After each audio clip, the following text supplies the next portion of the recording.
Hello friends, स्वागत है आपका हमारे चैनल फार्मा लेक्चर्स में। आज का वीडियो बहुत ज़्यादा इंटरेस्टिंग होने वाला है बिकॉज आज के इस वीडियो के अंदर हम बात करने वाले हैं सेलकल 500 टैबलेट के बारे में।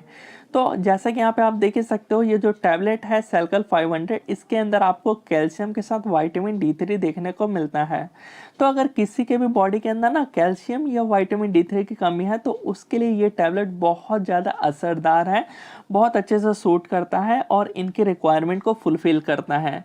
क्या होता है, अगर किसी की भी बॉडी में कैल्शियम या विटामिन D3 की कमी हो जाती है ना तो उनकी हड्डियां कमज़ोर हो जाती है। आप देखोगे कि वो सफ़र कर रहे होंगे अपने घुटने की हड्डी से, जो पेन हो रहा होगा, और या फिर उनके जो रिस्ट वाली हड्डियां हैं या शोल्डर वाली या फिर एल्बो वाली या फिर आर्म वाली, कोई भी एक पर्टिकुलर हड्डी जो होती है ना वो कमज़ोर हो जाती है। ऐसा क्यों, वो मैं आपको समझाऊंगा।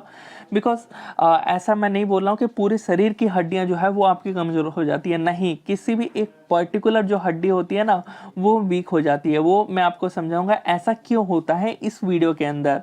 तो सबसे पहले हम ये समझते हैं कि जो सेलकल 500 टैबलेट है इसके अंदर कैल्शियम के साथ विटामिन D3 दोनों ही देखने को मिल रहा है। तो क्या काम है इनका हमारे बॉडी के अंदर?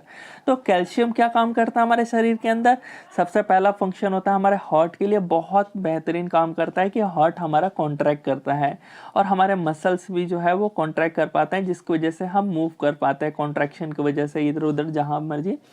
और इसके अलावा जो है हमारे जो नर्व्स होते हैं, जैसे कि ये देख रहे हो ना, ये पूरे ब्रेन से कनेक्टेड होते हैं। सिंपैथेटिक पैरासिम्पैथेटिक नर्व्स जो है ये प्रॉपर फंक्शन काम कर पाए, जो मैसेजेस हैं वो ब्रेन तक लेके जा पाए। इसके अलावा इसका एक और मेजर रोल होता है कि हमारे कैल्शियम जो है बॉडी के अंदर वो हड्डियां के अंदर ना 99% होता है। तो जो आप ये बोन देख रहे हो, ये इसके अंदर जो है कैल्शियम का लेवल आप यहाँ पे देखो तो 99% होता है, और बाकी का 1% जो है ना जो कैल्शियम है वो ब्लड के अंदर सर्कुलेट हो रहा होता है, यानी हमारे पूरे शरीर के अंदर सर्कुलेट हो रहा है ब्लड वेसल्स के अंदर 1% कैल्शियम। अब ये जो 1% कैल्शियम है ना, अगर ये कम हो जाए यानी लो ब्लड कैल्शियम, तो उस टाइम पे क्या होगा? उस टाइम पे तो भैया कैल्शियम चाहिए इस ब्लड वेसल्स को, तो ये क्या करेंगे, ये हड्डियां जो होती हैं हमारी वहाँ से ले लेंगे।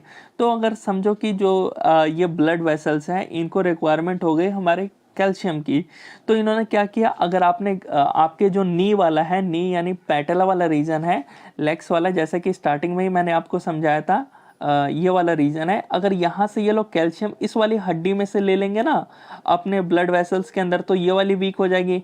अगर ये रिस्ट के पास से लेंगे तो आपका ये वाला पोर्शन जो है ये पेन करने लग जाएगा, ये कमज़ोर हो जाएगा, क्योंकि यहाँ पे कैल्शियम की डेफिशिएंसी हो गई है इस बोन पे। अगर ये यहाँ से लेंगे ना तो ये वीक हो जाएगा। तो अब आपको समझ आ रहा होगा कि जो है कैल्शियम की कमी से क्यों जो है वो पेन करता है, क्यों हड्डियाँ कमज़ोर हो जाती है। बिकॉज हमारे ब्लड वेसल्स जो 1% इनको कैल्शियम चाहिए होता है वो उस बोन से ले लेते हैं, इसी वजह से उस पर्टिकुलर बोन में पेन आता है। अब ध्यान से ये समझिए यहाँ पे कि जो कैल्शियम है वो, ये मैंने अभी आपको बता ही दिया कि हमारे बोन से जो है वो हमारे ब्लड जो है वो ब्लड वेसल्स कैल्शियम लेते हैं ताकि उनकी रिक्वायरमेंट फुलफिल हो। इसके अलावा यहाँ पे देखो कि जो कैल्शियम है इसका फुलफिल तो हम खाना खा के भी कर सकते हैं, और चाहे तो आप जो है सप्लीमेंट जैसे कि यहाँ पे कैल्शियम सेलकल 500 टैबलेट भी लेके कर सकते हो।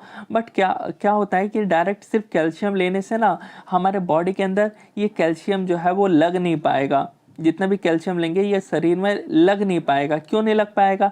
क्योंकि जो हमारा इंस्टेटाइन है वहाँ से एब्जॉर्ब नहीं होगा। जब हम टैबलेट खाते हैं वो क्या होता है, हमारे पेट के अंदर घुलता है, और जो हमारा इंस्टेटाइन है ना ये एब्जॉर्ब करता है, तो ये एब्जॉर्प्शन इन कैल्शियम का नहीं होगा। उसी की वजह से जो है विटामिन D3 अब यहाँ पे आता है, पार्टिसिपेट करता है कि अच्छा मैं आपको एब्जॉर्ब करवाऊंगा पूरे शरीर के अंदर, जिससे आप अपना काम करिएगा।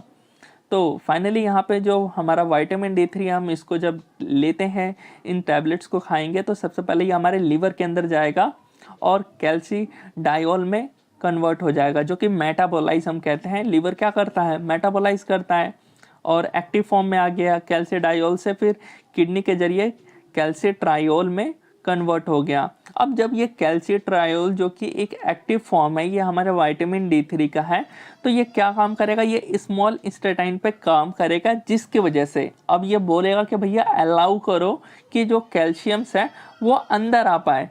तो जिसकी वजह से जो हमारे कैल्शियम है, चाहे आप टैबलेट फॉर्म में लो या खाना फॉर्म में लो, तो अब ये सब जो है वो इस इंस्टेटाइन के जरिए आएंगे और जहाँ भी रिक्वायरमेंट होगी, जिस भी हड्डी में रिक्वायरमेंट होगी, वो ब्लड के द्वारा घूमते हुए, क्योंकि हमारे पूरे शरीर में ब्लड फ्लो होता है, तो जिस भी रिक्वायरमेंट होगा बोन को, वो फुलफिल हो जाएगा वहाँ पे। तो अब आपको समझ आ गया कि कैसे जो है ये कैल्शियम काम करता है। तो स्टार्टिंग में जब कैल्शियम की कमी होती है तो हम डायरेक्ट खा पी के नहीं फुलफिल कर सकते हैं, हमें सप्लीमेंट भी चाहिए होता है, जैसे कि टैबलेट खाओ और उसके साथ कैल्शियम रिच फूड भी आप खा सकते हो ताकि और जल्दी अच्छे से काम हो।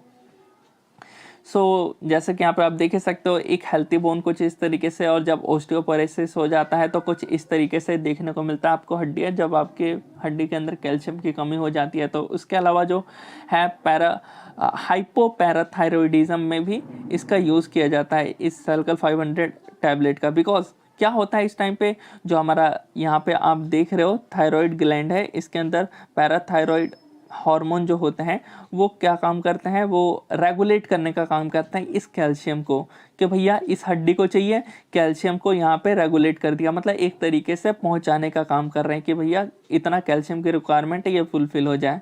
बट यहाँ पे कैल्शियम की कमी हो जाने की वजह से जो है ये भी अपना पूरा अच्छे से फंक्शन परफॉर्म नहीं कर पाते हैं, इसी वजह से इस टैबलेट का रिक्वायरमेंट होता है। और उस जो कमी हो जाती है पैराथायरॉयड हार्मोन की, इसी को टर्म दिया गया है हाइपोपैराथायरॉयडिज्म। अब आ जाते हैं इस टैबलेट को क्या डोज है, कितना खुराक में लेना चाहिए। तो सबसे पहले एक बार अपने डॉक्टर से ज़रूर कंसल्ट करें। कोई भी टैबलेट हो, कोई भी टैबलेट आप लेने से पहले आप अपने नज़दीकी डॉक्टर, फैमिली डॉक्टर से एक बार ज़रूर पूछ लिया करो, एंड देन आप इस टैबलेट का यूज़ किया करो। बिकॉज वो बता देंगे आपका कंडीशन देख करके कि इतने टाइम के लिए लेना ही। मैं ये नहीं बता सकता हूँ कि हाँ आप इतने टाइम के लिए लीजिए, बट ये बता सकता हूँ कि हाँ एक खुराक डेली खाया जाता है। जितने भी ये टैबलेट देख रहे हो ना, 15 टैबलेट्स होते हैं, आप ये 15 दिन के लिए इसको खाना होगा। लेकिन आपका जो कंडीशन है और आपके रिपोर्ट्स देख करके बताए जाएंगे कि आपको जो है वो एक स्ट्रिप खानी है, 2 स्ट्रिप्स खानी है, तो वो उसके लिए आपको अपने डॉक्टर्स की सलाह से है आपको एक बार पूछ लेना है। ऐसे इंटरेस्टिंग वीडियो हमारे चैनल पे आती रहती है, तो आप कमेंट करके बता सकते हो कि नेक्स्ट कौन से टॉपिक पे हम वीडियो बनाएं, कौन से मेडिसिन पे बनाएं, कौन से सिरप्स पे बनाएं। मिलते हैं नेक्स्ट वीडियो में।